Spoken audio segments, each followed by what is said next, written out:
12 abs that I thought you were weighing in at 170 or something like that. But you're right, middleweight champion. I apologize for that. Congratulations, man. That you rose to the occasion at the right time. That punch was a thing of beauty. The follow-up, them panning the camera to your family pre and post KO. One of the little daughters is super happy. The other one's emotional. Lewis, I was melting in my couch. I couldn't believe what a start that was to the PFL broadcast, and what a cherry it was on that Sunday. That was the PFL 1 season for you. It was. It was a very magical night, and through the power of prayer and hard work, I was able to persevere, and it couldn't have been a better picture and a better start for this 2019 year. Mm-hmm. Hey, tell me about that. I'm very curious. One of your daughters was very happy. The other one was very emotional. You know them well. Tell me a little bit about their personalities. Why did we get that reaction from that was so different between them? It is funny. They grew up same parents, same household, but they are totally different from one another. And so it always surprises me and my wife, just the differences. The one that was crying is actually my little tomboy, and the one that was celebrating is the girly girl. So it's like they both just oppositely wore their hearts on their sleeve, you know? Man, that was so cool to see. And now their college is paid off.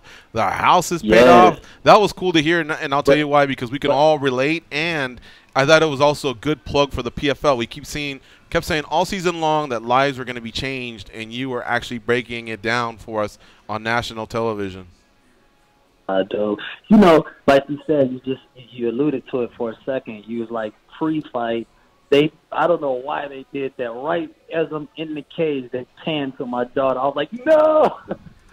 you know, as you're focused for the fight, then you see your daughter's on a big screen, and you're like, I can't lose in front of them. You know, I want to. You know, it was a reminder, but it was a real reality fight. You know, reality check right there. So I was very happy to see them, but it was also a huge distraction, real quick.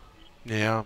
And so to start the fight, Magomed Karamov, very aggressive. He came out there. He was trying to stake the claim to the center of the cage. He threw a couple kicks. What were you thinking? I mean, you weren't in there for that long, with Abu Sufyan Magomedov. You weren't in there. You were only in there for 33 seconds. But he started off a little bit aggressive early on, and then you came in over the top with that left hook to the temple and a beautiful follow-up. But can you take us through those 33 seconds since like I said, the fight wasn't that long? I'd love to hear it. I know. I'll give you a minute to take you through 33 seconds.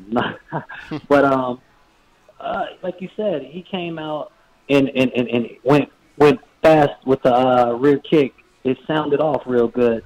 And then I was able to kind of catch a rhythm with his kicks, and so I tried to meet his next kick, and we collided off of inside kicks. But once I realized that he had the reach advantage for legs and arms. So once he stepped in and to throw the inside kick, and I realized that, all right, I'm in my range now, Mm-hmm. And so that's when I decided to get busy, and I was blessed. The first punch I threw him, floored him. It dropped him, and I saw he was out. But unfortunately, as a fighter, I know that once you hit the floor, sometimes the floor will wake you up. Right. Right. So you'll hit the floor, your head, it'll jerk your brain back up, and then next thing you know, you're pulling guard and you're back in a fight, and the ref didn't stop it. So I didn't want to risk that. It was too much on the line, man. I didn't want to. I was like, skip this. I got to make sure this is over. Exactly. No one's blaming you there. That's for sure. Hopefully, no one's blaming you, because that's not the time to walk off. When there's $1 million at stake, you don't walk off. Then you go in there and you finish the job. And if the referee can tackle you before you get to him, okay. But until they say it's stopped and they waved it off, the fight is still on. And we've seen many people recover from a punch like that, whether it's the impact of their head hitting or the fact that maybe they already recovered. A lot of fighters can take a punch like that and recover. But I had a 44-second knockout early in my career, and it would have been sooner, but I knocked him out in like 30 seconds. But in that time, I jumped up on the cage. I started celebrating because I cracked him, and I saw his eyes roll back. And it was timber time, So I just went to start celebrating. I knew it was over. And the ref made me get off the cage, made me go finish him some more. And the guy was out. So when he saw me on top of him, he was like, wait, what's going on? And I'm like, then the ref stopped the fight. And I'm like, you idiot, the fight's been over, you know? Yeah. And I didn't want that type of scenario to happen again, you know? You have to make sure it's over, put the nail in the coffin. Lewis, so let me ask you about the big punch. I've seen many people get hit in the temple like that, but not flattened out the way you did it. Were you aiming there, or were you aiming for the jaw? I know there was, he's a little bit taller than you, and you kind of like left your feet a little bit to land the punch, but was that precise, exactly where you wanted to throw it, or were you just aiming for the head and it landed where it landed? I was aiming. He was actually blocking his jaw, and so it hit his head. And it was just, I have a lot of power, and so it was just the brute force that really knocked him out more than the flushness of the punch. I actually knocked out one of my coach's teeth during practice as he's holding pass, just trying to make sure my accuracy was on point. My power is sick, man. I lean on my wrestling because I'm a very strong individual. And, when you have muscle, you'll fatigue faster if you don't pace yourself. So that's always in the back of my mind for a 5-round fight. But if I land on you, I'll knock anybody out. Lewis Taylor is our guest here on MMAjunkie Radio. He is the PFL Season 1 middleweight champion. He defeated Abusipian Magomedov via KO punch. 33 seconds into round 1 goes. What do you have for Lewis Taylor? Lewis, I'm going to try and word this properly. In past fights, I know it's all about getting the victory. And as soon as you get it, there's probably that emotion of, yes, I got that victory. I'm one step closer to moving on to what my goal is. And with that comes money and that sort of stuff, rankings, all that. But this may be the one particular time where really the money might have overshadowed everything, right, because of how much it was. Can you talk about the second you're pulled away, what is that first emotion that comes through your body? Is it, I'm a millionaire, or is it, I just got a victory, what's up? Like, what was it any different for you? Honestly, I hate to keep bringing up negative past for myself, but 2 years ago, I was in a Hulu theater fighting David Branch, and I lost. And that's the only loss I had the last probably 8 years. And everybody wrote me off, like David Branch is some type of chump who, or whatever. But I was in that situation, and now it's okay. But now I'm just, I wanted that belt. I wanted what I left in New York 2 years ago. I wanted the redemption. Everything else is the cherry, it's the nuts, it's the whipped cream. But I was coming there to redeem myself, and so I can stop being labeled as the underdog, and people can stop just thinking that I'm some type of tomato can that keeps getting lucky. Wow. That finishing sequence that you had, I know you and George talked a little bit about that, but was it something that you saw in tape that you felt like you would eventually land, or was it just something that happened on the fly? It was actually my coaches. We wasn't necessarily tape, but we knew he had the reach. We knew he liked to inside, outside, move out on angles. I actually anticipated him moving the opposite direction, but he really messed up moving straight back. I think my speed caught him off guard a little bit.